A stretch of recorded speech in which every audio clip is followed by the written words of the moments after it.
Okay, so this one is my fault. It's not really a true horror story, but I did manage to land our party in pretty severe debt and kind of ruin the first impression with a quest-giving NPC.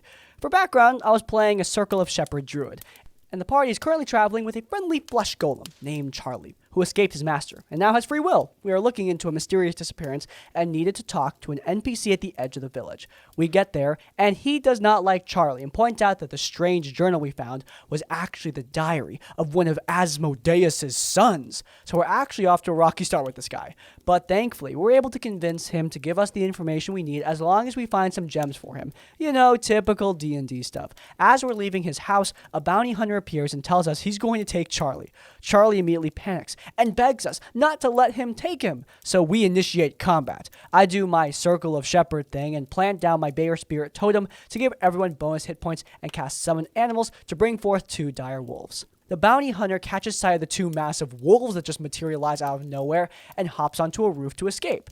Me, not realizing how different D&D dire wolves are from IRL dire wolves, send the 2 wolves up to the roof. It's a thatched roof. 2 800-pound, 9-foot-long dire wolves are now perched on this poor NPC's roof. I'm sure you can see what comes next at this point. Okay, to be fair though, am I the only one who had no idea dire wolves were supposed to be, like, that big? I imagine them being just, like, big-ish normal wolves. The roof starts creaking, and before I'm able to get the wolves down, it caves in. Not only have we brought a flesh golem and an infernal journal into this man's home, but now he don't have a home. He was understandably upset by this turn of events, and understandably demanded payment for materials and labor to rebuild. I immediately hand over all my gold and diamonds I was saving up to cast Revivify in case we needed them. It still wasn't enough, though, for the thatched roof! Oh, never mind. Sorry. The other party members had to fork over most of their gold too. We are now near penniless because I was unaware of just how big dire wolves actually are. Man, that's crazy. I didn't realize thatched roofs cost so much money. Or maybe diamonds aren't worth as much as I thought they were. Maybe your D&D game exists in a world where corpos didn't create artificial scarcity around diamonds to make an inflated market of... Okay, never mind. I'm gonna stop that conversation now. Anyway, I wish you luck in paying for the freaking roof.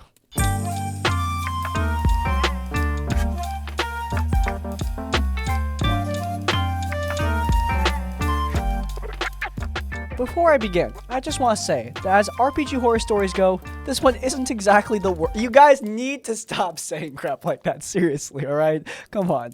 In fact, I don't really know to what extent this even counts as a horror story. Seriously, you're jinxing it so hard! Given that everything worked out in the end, this is bad juju! Okay, that being said, let's get into it. I've been in this ongoing campaign for a few years now. It's my first ever Dungeons & Dragons campaign, though not my first time playing a tabletop role-playing game. That's a horror story on its own. So when I started, it was pretty much just a beginner thing for me. I'm kind of still a beginner. But before I joined, I'd already chosen Paladin as my favorite class. I just love the idea of a holy, oath-bound knight who's a champion of righteousness and justice. Accordingly, I decided to play one. Now, I've heard already how sometimes Paladins can be problematic as players and as characters, so I decided to forestall that in my character. The backstory they came up with was that he was a human from a once noble family whose arrogance and political ambitions had led to their destruction in a feud until he was one of only 3 people left alive from his house. He came to recognize that he was not guiltless and prayed for forgiveness, after which Kalimvor, we'll go with that, god of the dead, appeared to him and offered a chance at redemption by serving him as a paladin. Thus, he became a paladin. Wielding a sword he retrieved from the ruins of his family home as a reminder of why he'd taken this path and dedicated himself to protecting others, particularly the innocent. I felt that playing my character as a devout protector instead of a zealous fanatic would forestall any typical problems that come up with paladins. Plus, it just felt like what paladins should do anyway. I feel like the problems that come with paladins aren't that the characters suck, it's just that the players are dicks. The players are dicks. So the campaign starts, and one of the other players, who we'll call Guard, joins our group. He's a half-orc fighter who's initially serving as a town guard, hence the nickname, but then becomes part of the party. Now, I'm committed to having my character be diplomatic and try to solve problems without violence first, and only resort to it if diplomacy fails, except when demons or undead are involved. But that becomes difficult when Guard turns out to be a murder hobo who prefers the axe over democracy. Every time I or any other party member tries to begin an encounter by talking, guard pushes right past us and starts a fight, or just kills them before they can even fight back. This is tiresome to begin with, but also puts me in an awkward position. I was determined not to be the stereotypical paladin who imposes his beliefs and lifestyle on others, but to allow guard to just kill everyone without restraint would violate my character's oath, since the rest of the party, including me, would get roped into fighting people I wasn't even sure would have been my enemies if guard hadn't attacked them. This led to numerous arguments between my character and guard. Fortunately, the arguments were strictly in character. Guard was pretty easy to get along with, and we didn't argue a whole lot out of character. Still, I worried that was coming off as controlling and self-righteous every time I, in character, told him off for resorting to violence. Foolish peasant girl, now you shall die! Hey you, this is your god speaking. Why are you not stopping that guy? He's literally murdering a family. You're a warrior of righteousness. Get the heck in there. Oh, but my lord, I couldn't possibly intervene in this man's affairs. He should have the right to make his own choices. I understand wanting your friends to make their own choices, but like, he's taking away other people's choices by murdering the crap out of them, dude. You know what, you're right. The murder of innocent people is probably very bad. I will make sure to give him a stern talking to by the end of this. Looking back, it actually created some interesting character conflict, and it didn't ruin the game. Both of us are still playing in the same campaign, though he's changed characters now, and we're still good friends and having fun, so it all worked out in the end. Still, as a new player, that was a rather awkward way to start playing D&D. A TLDR, Murder Hobo derails Paladin's plans to resort to diplomacy as default and violence only if diplomacy fails. Yeah, this is just a simple case of incompatibility. Look, murder hoboing is annoying, but in games where it doesn't fit, there are going to be plenty of games where being a murder hobo will be just fun and games, par for the course even. But clearly that's not the game that this person wanted to play with their new paladin. They were looking for an experience with character and roleplay and interacting with NPCs rather than killing them. And yeah, that's not compatible with murder hoboing. It's important to talk about what you want from the game before you even start. I did not see any sign of a session 0 in this one, which means another 50's gotta get a bullet. Sorry, it's just how it works. But yeah, it seems like Murder Hobo is actually a good guy, and if you had that conversation, I'm sure things would have been fine. So one of our party members got kidnapped and was trapped inside this dwarven fortress because it was believed they were part of a cult. They were not actually part of a cult. They were framed by a child. Bro, you got by a kid? Really? Come on. Learn from the Blue-Eye Samurai. Kids die first. Anyway, we had to go rescue that party member. We go to stealth our way in and completely fail due to some bad rolls and a fight ensues. Now the first dumb thing that happens is when we're spotted. We got one surprise round before combat ensues.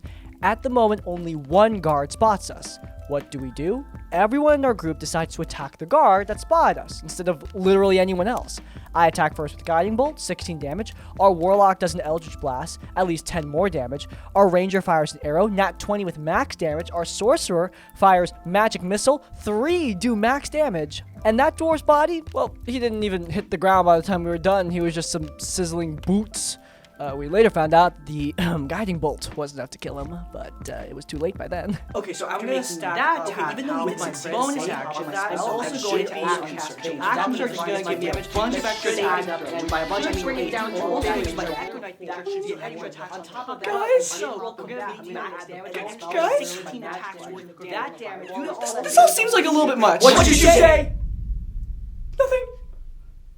Roll your damage against the dwarf with 12 hit points. Yeah! Later on, we're fighting more dwarves, and a good portion of them are on top of a wall. Now, a bit of context, we had just leveled up, and I had gotten the Fey Touch feat. The Warlock and I had some really cool roleplay moments where he taught me Hex and Misty Step, so I was really excited to use those spells. Now, back to the fight. So I need to get up to the top of the wall so I can get rid of these dwarves. And instead of running up the stairs, I turn to the DM and say, can I teleport up the wall? The DM says, what? And I say, can I use Misty Step to teleport up? I teleport halfway with Misty Step and Thorn Whip the rest of the way. I think I broke the DM by doing that. We spent a stupid amount of time trying to figure out all the logistics, and I actually managed to teleport up the wall. It was such a cool and funny moment. I got so many people laughing. I still remember it weeks later. I strongly support the idea that you don't have to be optimal in combat because stupid decisions are often the most memorable and really funny. Ah yes, good old rule of cool. Yeah, I am a pretty optimized dungeon master. I like it when combats are set up in a way that is appropriate for the rules. I don't want my players to just fiat their way through everything, but at the same time, cool ideas are cool. Teleporting up a wall and then thorn whipping, I mean, that is a neat way to scale that structure. And it burns spell slots too. It's not like the player is using no resources in order to do this move. Of course, maybe in the future this could be an issue, but my catchphrase is this. Instead of going on a whole rules diatribe to figure out how technically this thing should be able to work, I instead just say, it works in this case. It creates a specific case where this is a rule of cool event, and that is why we are going to fiat for this moment. And hey, if it's not breaking the game, I'm probably going to let them do it again in the future. You don't need to have a whole rules debate every time you want to do something neat. The story starts with me being brand new to the game system of Soulbound, a Warhammer-based system. We started off in the realm of... There's no winning. I can never win. Aquashi? We'll go with that. The realm of Aquashi, realm of fire. Almost immediately, I should have known something was wrong when the Game Master attempted to nerf a party of mostly casters into the ground less than 30 minutes before the first session, saying that the only reason anyone plays at caster is to be a power gaming munchkin murder hobo that steals the spotlight and makes everyone else useless. So I'm nipping that in the bud right now. This is a D6 system where spells are ranked X and Y. X is what number you have to roll, a 4, 5, or 6, and Y is how many of them you need to roll to successfully cast the spell. For example, the basic bolt spell is a 4 to 1, the easiest cast in the game.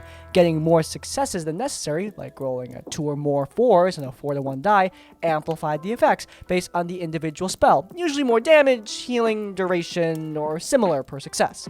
Now, with us only being able to use half of our mind stats and none of our spellcrafting skills, we had a grand total of an 80% chance or more to fail what's basically a cantrip, and almost all of our other spells were completely impossible to cast because they needed more dice than we even had. Fool.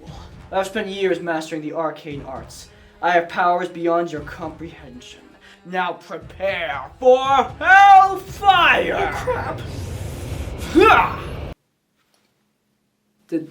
Was something supposed to... Dude, you know nothing's happening, right?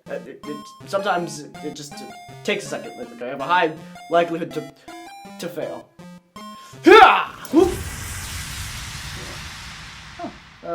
That was like a very basic fire attack. Were you trying to do that the whole time? Well, I mean, you're not going to hit every swing of your sword, right? I mean, you're going to miss sometimes, and 80% chance to fail isn't that bad. Yeah, but I think I got better than the 1 to 5 ratio, dude. Oh, crap. We asked the Game Master if he'd even read the spellcasting rules, and of course he did not! We had to explain how the spellcasting worked, what happens when you fail a spell, anything from being stunned for a turn to blowing up your own arm, or even summoning a natural disaster if you really mess it up. It turns out later, he didn't even read our character sheets despite asking for them. So we get into the first session and he immediately starts going wrong. It's as if he has a vendetta against casters! Bro, what? What do you mean, as if, bro? The vendetta is in the room with us right now! He has roll our magic skill, as if casting a spell almost before even describing the town we stopped at, which was not at full power. So we'd succeed this roll with my character adding an extra d6 for being a fire mage in the realm of fire. I was playing a character that had been turned into a rat beast man, I approve, through a massive disaster of beast-aspected magic from Gur, the realm of beasts. While not a true Skaven, he was still worried about being confused for one, so he hid most of himself under a phoenix-themed set of robes, using the beaked mask to hide his snout, long robes to hide his tail and legs, gloves to hide his clawed rat paws, etc. The Game Master ruled that with a flare of magic, it roasted all my clothes off. He described my character looking like burnt bacon, like he failed to get off of Mustafar, which, yeah, that's not what we agreed on.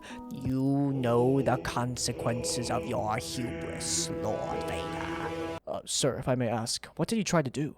He cast like a level 1 spell, I think. that seems a little extreme. Shut up! Dang, the Game Master even approved my Skaven idea during Session 0, so this sudden change just came out of nowhere. The whole burnt person thing was an excuse this guy was using as to why I was hiding myself like that. Almost immediately, my desire to play is just crushed, but I decided to stick it out to just be courteous to the other players. We explored the town. They gave me a spare set of clothes to cover my hideous burns. When we came across the temple, the Game Master asked what my backstory was. I was new to the system and the setting as a whole, so I said I wasn't sure. He immediately fired back with, "So I guess you're one of those a-holes that's only in it for combat, huh?" Excuse me? It's my first time playing a game I'd only heard about like a month prior. The game continues for a little bit. We're inspecting the town and such when the Game Master suddenly goes, "Over," and then mutes himself. When he gets back, he immediately says something along the lines of, "Women on their periods, am I right?" RPG horror stories. Where would you be without thy misogyny? He just kept on doing really nasty comments, which caused his significant other to immediately start screaming at him even louder, so we could hear it too. And then he muted himself. It was as if we had a hive mind. Every player decided on the spot to unanimously just quit then and there within seconds of each other, bailing out of the call and the game before he could return. A few hours later, the Discord created for the game itself, and Roll20 were both gone, and the Game Master had disappeared from the soul-bound official Discord. I stuck around wanting some answers as to what the heck happened from the Game Master, which is how I noticed everything was gone when I went to check later on. Man, I feel like I didn't just dodge a bullet. I dodged a nuclear warhead while the Game Master was sitting there slamming his fist on the detonator. Was the nuclear warhead a brontosaur? Man, I have no idea how long we're gonna keep that joke up, but it's fun for now. I really don't think you need to be a part of the Zerg hive mind to understand that this game is not worth sticking around for. My god.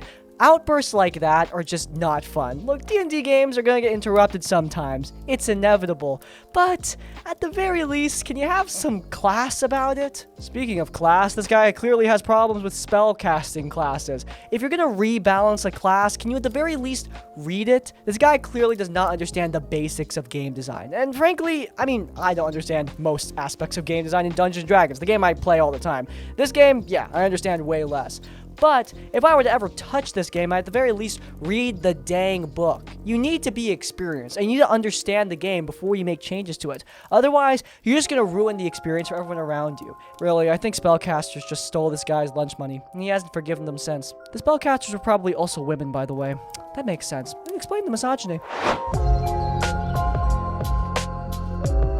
The story happened during my last campaign. In here, I was a player, not a dungeon master. The story also serves as less of a horror story and more of a lesson in game balance and making things fun for the party. So, some friends and I started a campaign about a year ago. The dungeon master was new to Dungeon Mastering, but was a longtime player and knew the basics of DMing. We started off and created our characters. Now, the mechanics and role of each character is integral to understanding why this is a horror story. Mu was a fairly new player, a thieving rogue who attacked from 30 feet with crossbows. Kenku, who was mostly focused on sneak attacking. Exodus, veteran player, feral tiefling monk, run in, get quick strikes. He functioned as the party's tank. Chichu was the veteran DM and player, an interesting concept. 4 characters in one. Roll a d4 at the start of each day to figure out which one he was. Barbarian tank, cleric healer, attack wizard, and scared ranger. Oh, okay, so you have the badass, incredible barbarian, a cleric with mystical healing magic, a wizard controlling many different types of elements, and finally a ranger who's a massive pussy. V was my... V? Hell yeah, Choom! Not that V. This was an Aarakocra Gloomstalker Ranger / Fey Talisman Warlock who used magic guns, close enough, provided by her patron. She was a sniper, as she would try to stay as far out of the action as possible due to having no armor or hit points. This horror story started at roughly Act 3 of the campaign. The entire countryside had been basically consumed by the big bad evil guy's horde, and right as the capital was taken, the party was quested to go find the 4 lost artifacts. We were flown away by an ancient gold dragon we befriended, long story, and found ourselves in a prehistoric crater. The 4 quadrants of the crater had 4 different biomes, each with their own artifact. If they represent the 4 different elements, I swear to God! The first artifact we got was the Earth one. Fine. It was a cape for Exodus that functioned as an enhancement for his arms. His unarmed attacks now had 20-foot range and dealt extra damage. Additionally, when he uses patient defense, he could go Juggernaut and become resistant to all damage for 3 turns at the cost of dealing less damage. The next artifact was the Water Artifact, a pair of gauntlets that Chichu wore. These allowed him to control which character he became each day, as well as create, control, freeze, and breathe water. He also gained a super powerful once per day spell, and on top of that, they counted as spellcasting focuses too. The third artifact was a pair of air daggers for Mu. They allowed him to fly as well as giving him sneak attack on all attacks with advantage, which, yeah, that might shatter the game in half. Also, it lets him fly. My least favorite thing ever!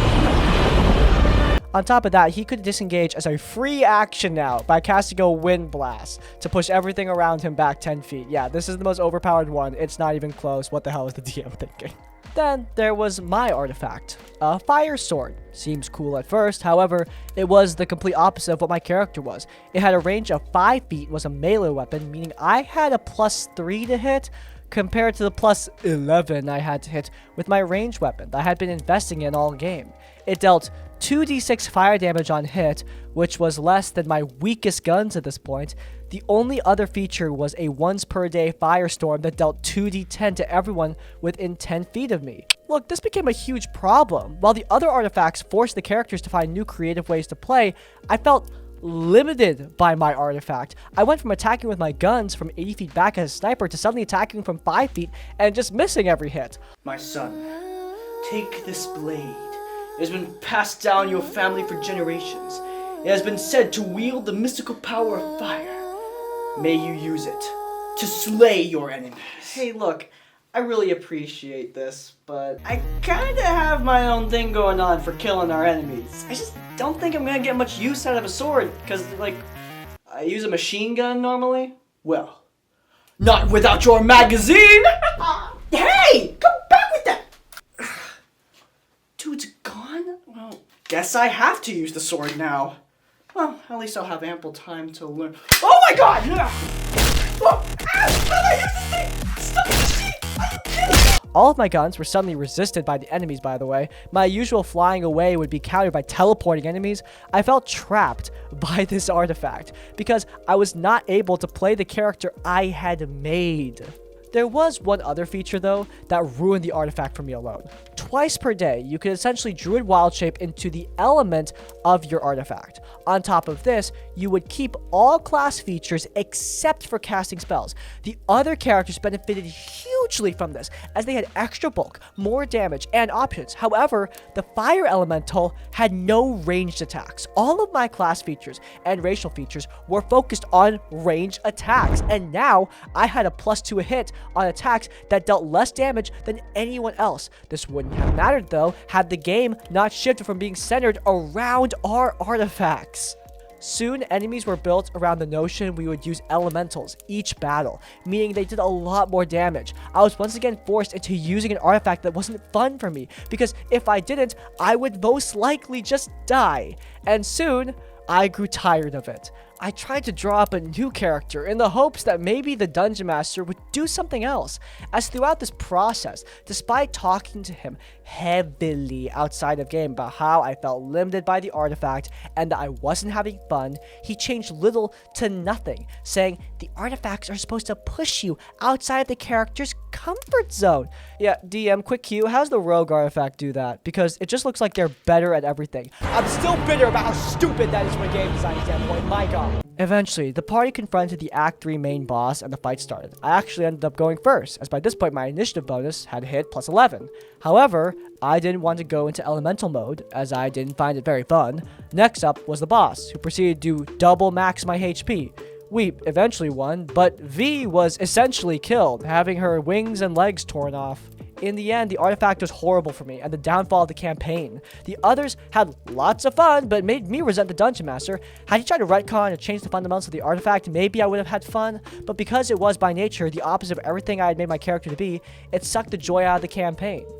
TLDR, the Dungeon Master makes an artifact that is the exact opposite of what my character was, and does little to help me before just unceremoniously killing off my character. In my second D&D campaign, I gave my rogue a sword that essentially stole spell slots from enemies. However, we quickly realized that while this sounds cool, it wasn't really practical. Very few enemies casted spells, meaning that this ability just felt really lame. So, what did I do? I changed the sword. Yeah, I could have completely redesigned every enemy they were going to face so they had more spells, but I didn't want to do that, and I didn't want to leave her with an underpowered item, so I changed it. Look, these kind of things do matter, especially if you're going to base the whole campaign around them. Yeah, it can absolutely ruin the way someone plays the game. Sometimes, changes are going to be necessary. I find that Dungeon Masters sometimes can feel allergic to game balance, like trying to make something stronger or weaker in the middle of a campaign. As long as you discuss it with your players, though, it might be completely necessary because you don't know how something's actually going to play at the table, no matter how much theory crafting you do. Just discuss it with your fellow players, and you may end up saving your campaign from some strife. You know, either that or you could just leave your players with crappy items. That works too, I guess. Hey, that's a wrap. If you guys enjoyed, then you might enjoy our previous episode on a Loli character in Dungeons & Dragons. Lots of tea there. It's linked in the cards at the end of the video. But before you go, be sure to leave a like on this one and subscribe to Crispy's Tavern so you don't miss a single one of our uploads. And finally, if you want to leave your own stories or thoughts, go down in the comments down below. If you can't think of a comment, leave the comment wizard hater to let me know you made it to the end of the video. Hey, by the way, if you have your own horror stories, you can send them directly to us. There's an email down in the description down below. Send your stories our way for a chance to be featured in one of these videos. But hey, even if you don't have any stories, then that's like, comment, subscribe. I'll see you all next time. Farewell.